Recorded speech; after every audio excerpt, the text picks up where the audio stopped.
Hey guys, I want to welcome you back to another episode of Pistons Talk Podcast post-game show on this Tuesday night. Second night of a back-to-back. Pistons were playing the Atlanta Hawks in this one. And we did get some players back. We got Asar Thompson back. We got Cade Cunningham back. Only players that are still out with injury. Tobias Harris is getting closer. He was listed as questionable today, so Tobias Harris could be back by Saturday. I'll have to wait and see. And Marcus Sasser, obviously still out. Jaden Ivey, update there as well. Jaden Ivey got assigned to the G League, to the Motor City Crew, so he's actually getting closer to returning in this game.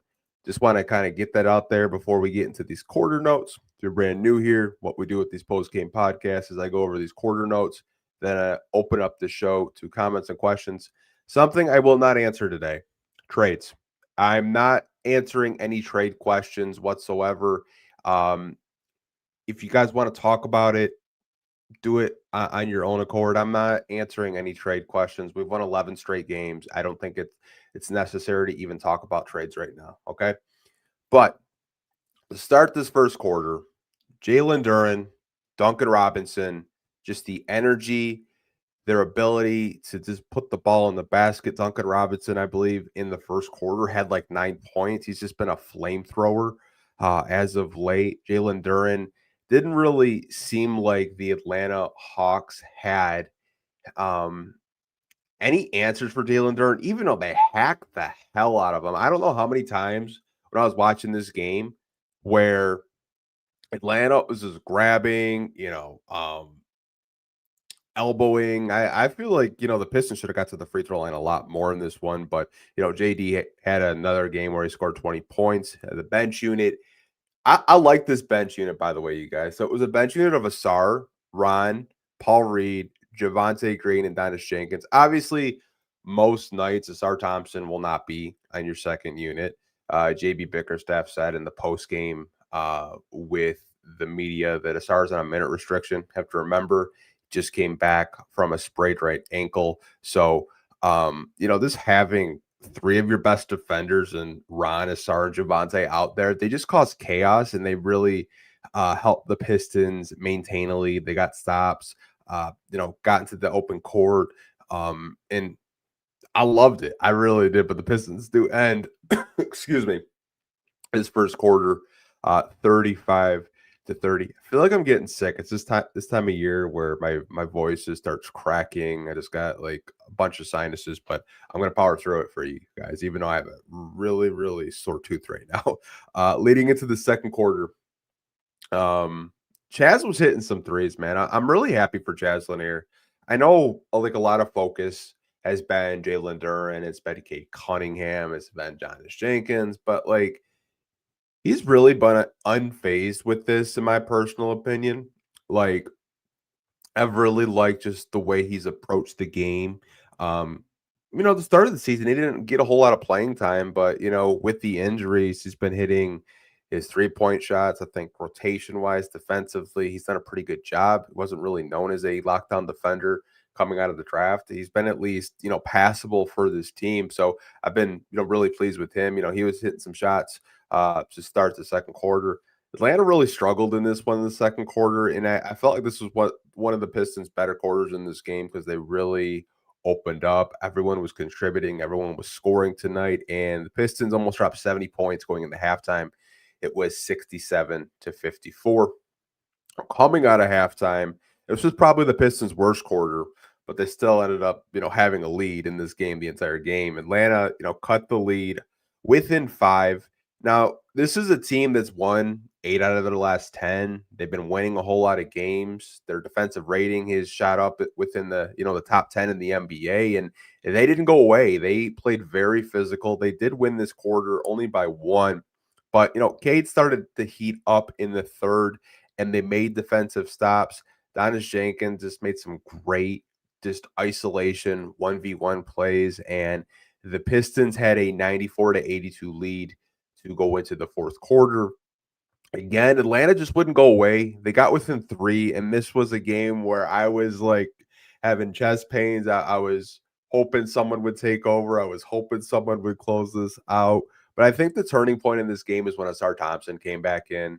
Donis Jenkins made a play on the jump ball, and then they made 4 straight defensive stops, went on a 7-0 run, and then K just hit back-to-back clutch shots with about a minute to go in this game. And then Atlanta just played the foul game, tried to get back into this. They did make it a game. They did hit some timely 3-pointers, but end of this game was 120 to 112. The Pistons win again. It's 11 straight wins, 13-2 in 15 games of the season. And I was just thinking, and I know this team is completely different, but the Pistons have 13 wins right now, you guys. We won 14 games during the Monty Williams era. Like, think about that. The Pistons could win more games in a month than they did in a whole calendar year under Monty Williams. Like, that's crazy to think about. And obviously, I know the Pistons had their graphic today saying like the Pistons lost 10 straight during the Monty year, and they were on 10 straight wins coming into the night. Now they're 11 straight wins, but it's been a really fun time just like watching this team play. But I do want to get into the box score, and then we will open up the show to any comments, questions, overall thoughts with this game. If there was a particular player you want to talk about, if it was just how you guys are feeling with the Pistons right now, being the number 1 seed in the Eastern Conference, being on an 11-game winning streak, definitely leave it in the comment section if you are watching live on YouTube right now. But let's kind of get into this box score, because I do know you guys do kind of like going over these. So we'll start with Duncan Robinson. 31 minutes played tonight, 14 points, 5 out of 10 from the field, 4 to 9 from 3, 3 rebounds, 3 assists. Only 1 turnover, or only 1 personal foul, which is good. I know he had talked about that he's trying to cut down on the fouls. He had a couple games where actually fouled out. So only 1 personal foul by Duncan Robinson in 31 minutes. There's improvement in there from Duncan. So shout out to him for getting better at not fouling as much. Isaiah Stewart in this one, 13 points, 4 out of 7 from the field, 9 rebounds, 3 assists, only 2 fouls. He did a really good job tonight defending. He's just so crucial. Like, when we were without him, even though we were still winning games, I feel like his toughness is something that you really notice when you are watching the games. His ability to crash the glass, his ability to switch defensively. It's something that I really value as a Piston fan. I don't know about you guys. Jalen Duren in this one, 24 points, 8 out of 12 from the field, 8 rebounds, 3 assists. I really liked what I saw out of JD tonight. It was electric. Cade Cunningham, first game back in over a week, dropped 25 points, 10 out of 23 from the field. Not his best shooting night. 1 out of 7 from 3, 6 rebounds, 10 assists, only 3 turnovers in 34 minutes. Honestly, I think if you want to nitpick this third quarter and the second quarter, you could. But, I'll give him a little bit of slack. First game in a week, coming off a really nasty hip contusion, a hip bruise. And he still found a way to impact the game. Donis Jenkins had 14 points in this one, 6 out of 10 from the field, 1 out of 4 from 3, 7 assists, 3 rebounds, only 1 turnover in 30 minutes. And he actually started next to Cade Cunningham again, which was kind of fun to see, him being in the starting lineup next to Cade. I feel like they really complement each other. And someone had pointed it out. It's kind of like the Dennis Schroeder role that we saw in the playoffs, where it's just like, Cade's playing off ball, Donis is playing off ball, and they really complement each other. So really happy for him and just his story. I do want to apologize. Last podcast, I was pronouncing his name wrong. Someone had called me out on it. It's Donis Jenkins. I keep saying Donis Jenkins. It's Donis Jenkins. I will correct myself from here on out. So I do apologize if I happen mispronouncing his name. Donis Jenkins. My bad. Paul Reed, 4 points in 9 minutes. Did his thing, 2 rebounds. Ryan Holland, 2 points, 19 minutes, 1 out of 2 from the field.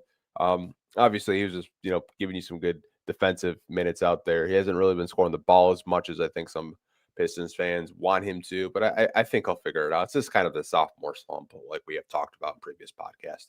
Javonte Green gave you 9 points, 3 out of 5 from the field, 3 rebounds, 1 assist in 29 minutes. He's been one of my favorite players outside of the starting lineup, just the bench mob, and really happy with just the signing in Javonte Green. Czar Thompson in 24 minutes had 6 points, 2 rebounds. Just some of the blocks, his defensive effort. I really feel we don't win that game if Asar doesn't contain Jalen Johnson. Did a phenomenal job.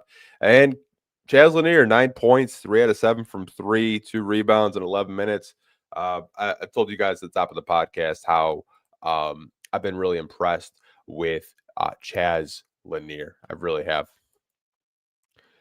So let's open up the show to comments and questions. I do see there are a few. I'm just going to go through and star a few so we can definitely get into this section of the podcast where I'm just talking to you guys, just having a good time, be a chill rest of the podcast. So Michigan May does get the first comment in tonight's podcast. He usually gets the first comment. He's one of the first ones in here every post game. Goes out to him.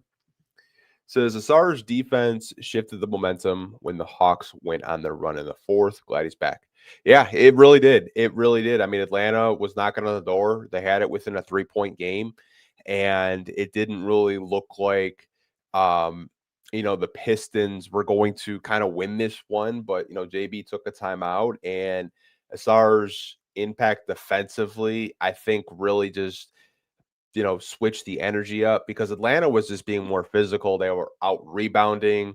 And Asar came in and it kind of just changed the momentum in that game around the 5-minute mark in the fourth quarter, and the Pistons go on a run to close this one out and win this game. So I think we all know how talented Asar Thompson is as a defender. And it's like plays like that in quarters like that and runs that we went on where you can really appreciate his game as just being a lockdown defender, being a versatile defender, whether it's guarding, players like a Jalen Johnson, who's more of a point forward, or, smaller guards like a Tyrese Maxey. He's such a versatile defender. And I think sometimes, maybe he doesn't get as appreciated as like the Cade Cunninghams or the Jalen Durans on most nights, but I appreciate him. I don't know about you guys. Michigan May does have another comment. Jenkins continues to play good. Wonder what his future holds with him, Marcus Sasser, and Jaden Ivey. So this is a good comment because I see this conversation a lot, right? Like Dennis Jenkins has played so well with the injuries to Marcus Sasser and Jaden Ivey. I think a lot of Pistons fans have speculated what his role could be and what roles of a Marcus Sasser and a Jaden Ivey could be. If I had to guess, and this is just an educated guess, I don't know any more than you guys. I think it says more about Marcus Sasser's minutes possibly than it does Jaden Ivey's minutes, just because I think you're not going to see Marcus Sasser until 2026. He's going to be reevaluated in about, I think, 4 or 3 weeks. He's got a hip impingement right now. And if you guys have never had one of those are extremely painful, even just the walk. So he's dealing with a lot of pain right now. I would assume that it's probably Sasser's minutes, Sasser's role that he does take. But that doesn't mean he'll be out of the rotation because Jaden Ivey's still, rehabbing to come back. I don't see the Pistons just saying, okay, Jaden Ivey, you're in the starting lineup next to Cade for 35 minutes a night. I think they'll have a very safe, conservative approach where he's on a minute restriction and Donis still gets a bulk of the minutes. The only thing, though, and this is the conversation we've been having every post-game podcast, is he's on a 2-way contract. He's, probably getting pretty close to that thing expiring. I mean, I believe you could spend up to 40 or 50 days with an NBA team on a 2-way, and after that those expire, you either have to sign a new 2-way contract player or convert that 2-way contract player to a standardized contract. Now, there are avenues the Pistons could do to get him to a standard contract. I think the easiest solution to get Danis to a standard contract is waiving Isaac Jones because he has a non-guaranteed deal and giving Danis the last roster spot. I think that's the easiest way for me anyways. I don't know about you. I see some people talking about, waiving Marcus Sasser, cutting Marcus Sasser. But I think what they'll probably do is just waive Isaac Jones. I don't really think that the Pistons need that many, centers on their roster. And in any event they do waive or cut him, I think he does have a role with the Motor City Cruise if he does want it. I think the Cruise could really use a player like him. And I feel like, he's a very young, energetic, high motor type of front court player that the Motor City Cruise could use. But just to kind of, walk through this question and circle back to Dennis Jenkins, you probably cut Isaac Jones, and he's probably going to take Marcus Sasser's role. If I had to guess, it's just a guess. Don't quote me on anything, you guys. Please don't. Please don't. Um, Piston fan 11 says, I wonder what Pistons number 11, Isaiah Thomas, thinks watching 2 point guards start to lead the Pistons to their 11th straight win. He probably loves it personally. I know some of my subscribers grew up with the Bad Boy Pistons. They grew up watching, Isaiah Thomas and Kelly Tripucka. They grew up watching Isaiah Thomas and Joe Dumars. And the thing about Joe Dumars and Isaiah Thomas is they weren't the most conventional backcourt. Like, there'll be some nights where Joe Dumars is taking the ball to the court because he's got the hot hand, and Isaiah Thomas kind of defers to Joe Dumars. And there are other nights where Isaiah Thomas had it going, and he kind of defers to Joe Dumars. Or Isaiah Thomas has the ball and he's hot. You guys know what I'm saying. I'm just kind of tongue twisting a little bit. It's late. I'm tired, but he probably likes it. I think the versatility of having 2 guards like a Cade Cunningham and a Dennis Jenkins, I think, make the Pistons very versatile.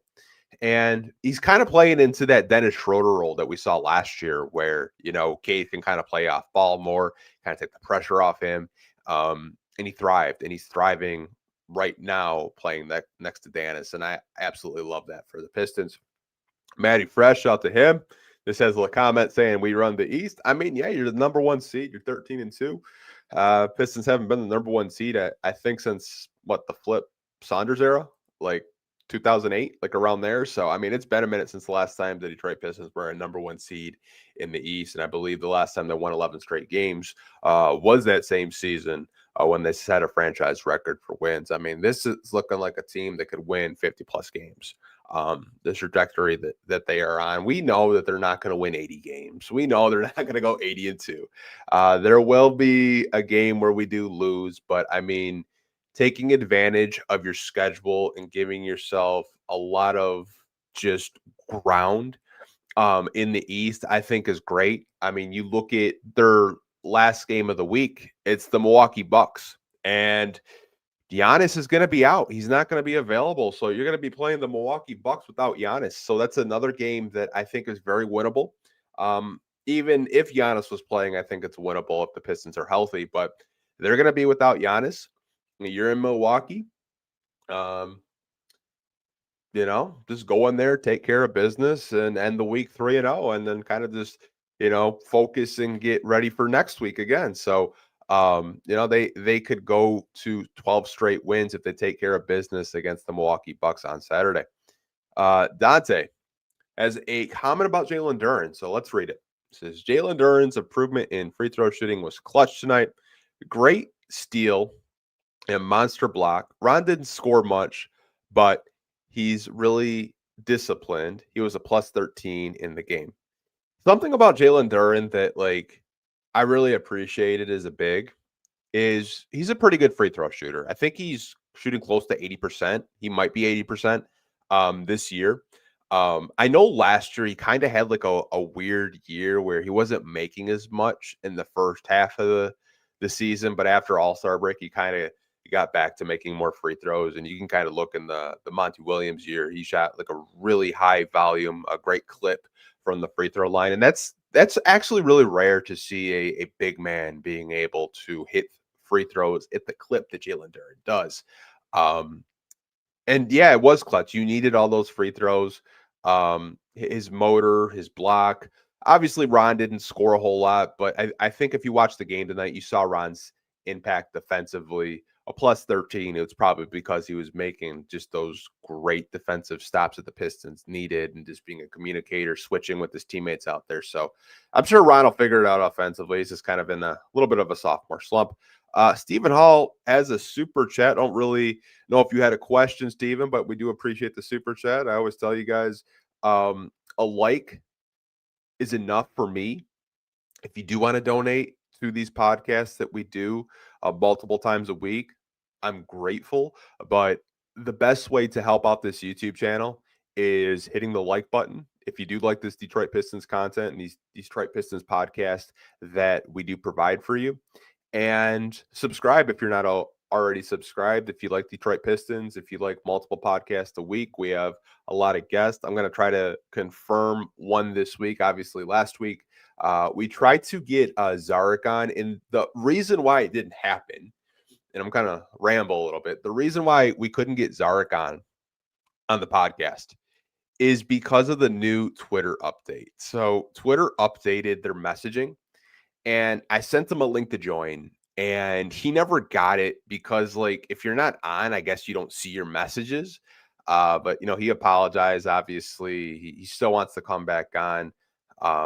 Maybe I'll invite him on this week, and we can talk some Detroit Pistons basketball, because he's always very insightful. I love having him on, and stuff like that. But kind of rambled a bit. I know some people were asking why we didn't do a podcast last week, but that's the reason why. You can blame Twitter for that and their messaging system.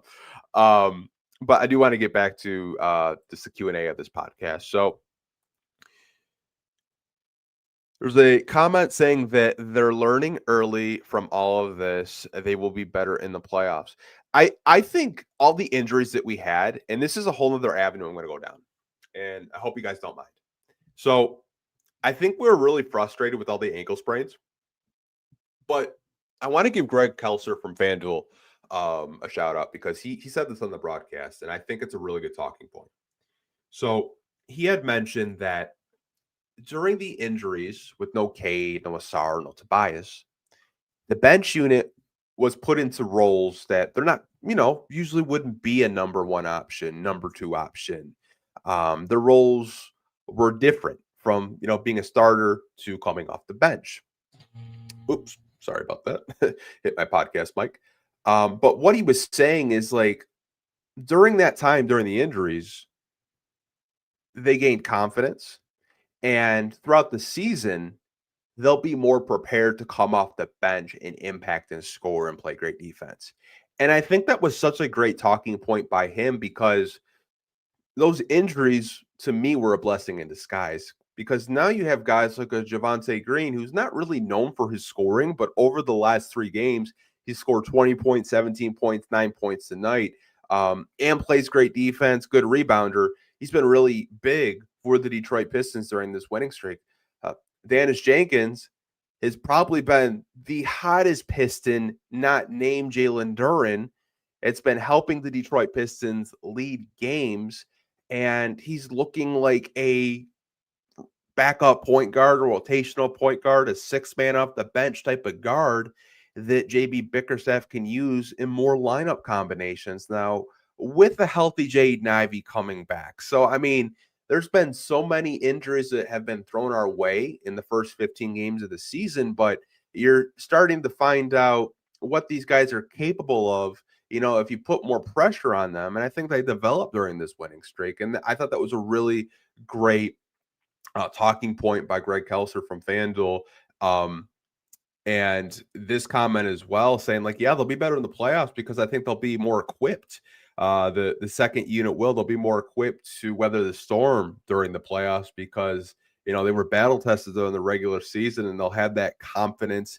And I think it's really great for the Pistons, going into the playoffs, because we're probably going to have home court advantage. Which, man, when's the last time we've had home court advantage? Like, I was probably in middle school the last time they had home court advantage. So it's been a minute, because I'll be 34 in March. So definitely in that unk status age. But enough about me. Let's get back to the Q&A. Jalen Duren and Kate Cunningham are the 1 in 5 for the Olympics in 28. Hey, you're spitting there, Steven. You really are. I mean, you could have a backcourt of Kate Cunningham and Anthony Edwards, and then they're throwing lobs to JD. Like, think about that. Like, that Olympic team is going to be nasty. And if you know who runs the Olympics, it's a former Piston, Grant Hill. Grant Hill makes those decisions for the Olympic teams. So that'll be interesting. He's already had Cade and Jalen Dura and USA select teams, but yeah, that 2028 Olympic team is going to be nasty. You, shoot, who knows? Maybe Asar doesn't play for Team Bahamas. Maybe the Thompson twins get an invite, but it'd be kind of cool to see the Thompson twins versus Cade and Jalen Duren in the Olympics. I'm not even gonna lie. We're gonna take a quick break, you guys. I'm gonna take a sip of water. And then we'll answer more of your comments and questions. We'll be right back, you guys.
Okay, you guys, we're back. Appreciate you staying patient while I went through the comment section. If you're watching live on YouTube, do appreciate each and every one of you watching right now and the supporting the podcast. We do have a couple more comments and questions, and then we're going to wrap this show up.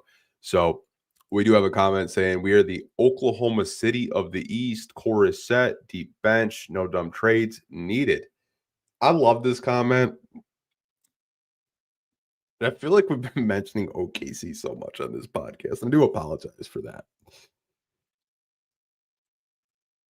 I honestly I like their approach. Like they haven't really panicked and made any trades. They kept building through the draft, adding by the margins, and they have their core intact. Obviously, we all know that like they traded for SGA, and that's kind of like their cornerstone. But like you look on the drafts, like drafting Chet Holmgren, drafting Jalen Williams. They drafted Josh Giddey, but then they traded him for Alex Caruso. But they keep finding players, whether it's in the first round or in the second round, and adding them to their team. And the Pistons obviously have a lot of guys in the top five that they've drafted, like Cade Cunningham, Jaden Ivey, Sar Thompson, Ron Holland. Getting Isaiah Stewart. And you kind of have to credit Troy Weaver for bringing in all those guys outside of Ron Holland, but kind of laying down the foundation. You have your core intact. And, you've added guys like a Chaz Lanier. Obviously, Bobby Clipman hasn't really panned out so far, hasn't really got a whole lot of minutes, and he sprained his ankle in a G League game. But I get the sentiment behind this comment. And I think that's the way you have to build. You have to build through the draft, be patient with it, with these young guys, get the right coach, the right development system around them, and you can have long-term success. I think a lot of teams sometimes have like a one good year or maybe a season and a half, and they kind of just say, hey, we're just gonna, blow up our roster and go all in for it. And I think sometimes what you see a lot of these teams going through these rebuilds every like 3 to 4 years, right? Like the Brooklyn Nets are a very good example of this. Like They drafted really well when Kenny Atkinson was the coach, and then they decided to make all these trades and have, draft capital. They blow all their draft capital on like Kevin Durant, James Harden, Kyrie Irving, had to trade all those guys. Then they are going through a rebuild again. Like, I think for the Pistons, keeping your draft picks, adding talent on rookie contracts, give you flexibility. And if you develop them the right way, the way that the Pistons have developed their players, I think you're seeing you can have long-term success and not maybe 1 to 2 good years. Obviously, I know there are teams are the exception. Like you look at like what Houston's doing. Obviously, Houston went through a rebuild and they traded for Kevin Durant because they were at that point of their rebuild where they're looking for a guy to just get them a bucket. I mean, years before it was the Golden State Warriors. They built through the draft, and they played so well and developed their core so damn well that they were able to get it again a Kevin Durant. But like I think the Pistons mindset and their approach is just to keep developing, keep your young core intact, extend Jalen Duren, have conversations about bringing Jaden Ivey back, and try to keep as much young guys on this roster as possible, in my opinion. But I do appreciate the comment. Marcus has a comment saying the Pistons are a 13-man roster, doesn't have a wasted share. Everyone we put on the court is producing and playing hard. And I don't really think we've had that in a very long time. Like there have been players on the roster, and I remember making podcast and talking to you guys. I'm like, why did we sign this guy? He's not going to play. He's way past his prime. I don't really think there's a player on this roster that can't step up, can't be inserted in the starting lineup, not produce. And I think you have to credit that to one, JB Bickerstaff, and two, Trajan Langdon. Like Trajan Langdon has done a hell of a job of finding value guys, back-to-back years. Like trading for Tim Hardaway, I remember that was not a move that a lot of Pistons fans really liked because you gave up on Quentin Grimes because that was like the conversation. But you got a couple of draft picks out of it for taking on Tim Hardaway's contract because I had 1 year left on it. And Tim Hardaway provided a veteran presence, and he was a very big piece for the Pistons getting back in the playoffs last year. Hit some clutch shots all season long. Malik Beasley. I remember there was a lot of people, they did not like the Malik Beasley signing, but you got Malik Beasley at a value signing at $6 million.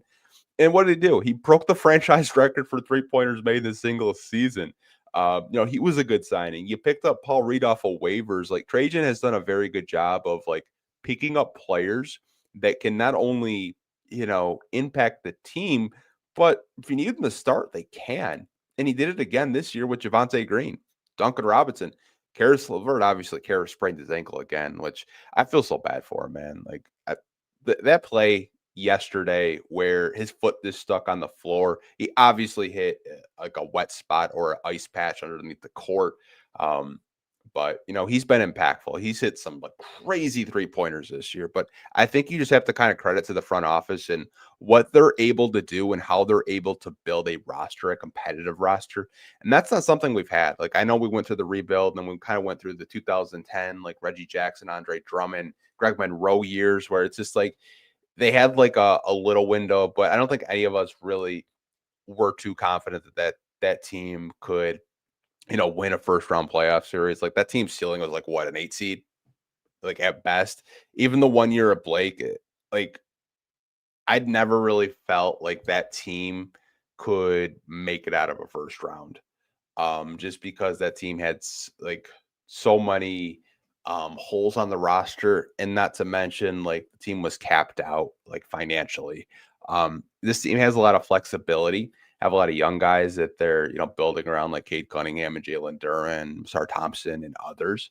And I think you kind of see a light at the end of the tunnel with like what this team could possibly be, because I don't even think any of these guys have fully hit their potential.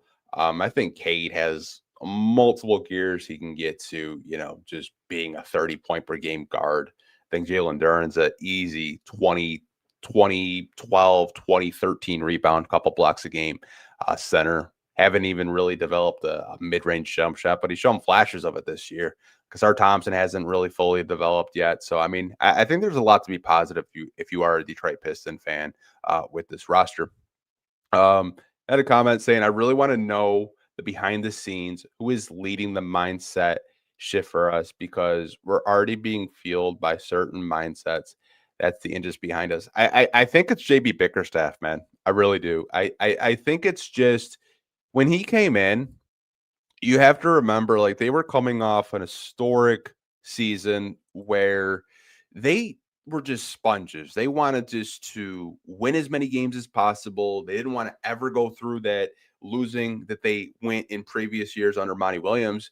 And the players have talked about it, saying like JB really motivates them, holds everyone accountable from Kate Cunningham to like the two-way guys. Like it's JB Bickerstaff. JB is the reason why I think the Detroit Pistons have really just changed over the last two seasons, going 44 and 38, having a first time 500 record since Stan Van Gundy. And then you're off to an incredible start this season. You're 13 and 2, first 15 games of the season. And, you know, they keep calling themselves, dogs, dog pound. Not Dennis Jenkins has called them the nasty boys. But I think it's just JB. Like it's just his culture, what he's brought.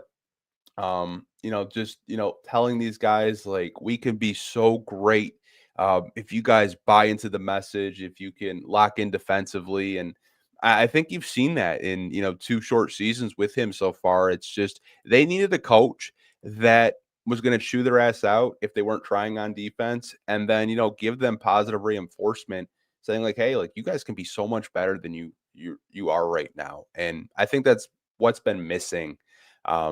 Because you can kind of just look at the coaches that we've gone through in previous seasons. Like, no shot at Dwayne Casey. He obviously did not sign up for a rebuild. Stan Van Gundy had his moments, but you can just kind of look at the coaching carousel that the Pistons have had, and none of them have really just had that like dog mentality, that mindset that JB has brought to the Pistons. So if I did have to pinpoint one player, it is probably JB and his coaching staff. I mean, you got guys like Jarrett Jack, you got guys like Kevin Burleson, Nate Burleson's brother, who was a really well-respected coach in the G League for the Houston Rockets G League affiliate. They're one of the best defensive teams under him. I mean, there's just so many coaches that don't really get a whole lot of praise for the development, like the big man coach, Coach Vitale, one of the best big man coaches in the NBA. He's done a hell of a job with JD, Paul Reed, Isaiah Stewart. I mean, from top to bottom, from the coaching staff to everybody, it's just been a complete shift for this team, and they're back on the right direction. And it's great to see. I'll read one more comment because I do agree with Sean Don 313 saying Weaver laid the foundation with his drafting, but Trajan Langdon signings and free agency has been far better than Weaver's. And I think that's the one thing that a lot of us critiqued was Weaver was really good at identifying talent in the draft, but where he did struggle was the team building aspect where, like I'm just going to name a guy and you guys probably know who it is, like Joe Harris, right? Like Joe Harris was completely washed. He was coming off a serious calf injury and I think he played less than 20 games and they had to waive him, right? Where Trajan knew that this team immediately when he came in, it's like, hey, we need shooters, we need floor spacing. Let's go get Tim Hardaway and Malik Beasley, right? So he did that, and you saw Cade have one of his best seasons so far in his young NBA career with more floor spacing, and he's done a very good job of just getting vets, getting guys that aren't breaking the bank, but on the margins they do help you win. And I know I say on the margins all the time, but they're just marginal moves that make you better. And I think that's where Trajan kind of thrives of the kind of the team building aspect. And it does make sense if you look at just Trajan's past. I mean, learning from the San Antonio Spurs organization under RC Buford, He was there when the Spurs were winning championships with Tim Duncan, Manu Ginobili, and Tony Parker. So he learned from some of the best. Then he went to Brooklyn, and then Cleveland, and obviously New Orleans, and now he's here in Detroit. So, I mean, he's probably learned from a lot of great front office minds. And I think you're starting to see that with these free agent signings. But I do agree with this kind of Weaver assessment of him laying the foundation and Trajan kind of, picking up the pieces where, you know, Troy did struggle with. Uh, Joe Harris, Monty, Troy Weaver, Drummond, Monroe, Blake references tonight I I like this mix a lot better. Yeah, I mean, like no disrespect to Blake. Blake had one of his best seasons as a Piston. I'll always respect Blake for, you know, trying out there on one knee, having a torn meniscus. But I mean, we kind of just go down rabbit holes sometimes on this podcast. But I do appreciate each and every one of you guys watching me for the last 40 minutes or so. If you can on the way out, if you're still watching, um, leave a like on our YouTube channel. If you're not subscribed, definitely subscribe. We like doing these podcasts, doing these post-game podcasts for you guys throughout the week. Next post-game podcast will be Saturday night. We're going to try to do a podcast either Friday or Sunday. I'm still kind of confirming with who I'm going to be having on later in the week. But hope you guys have a great rest of your night. And as always, go Pistons. Peace.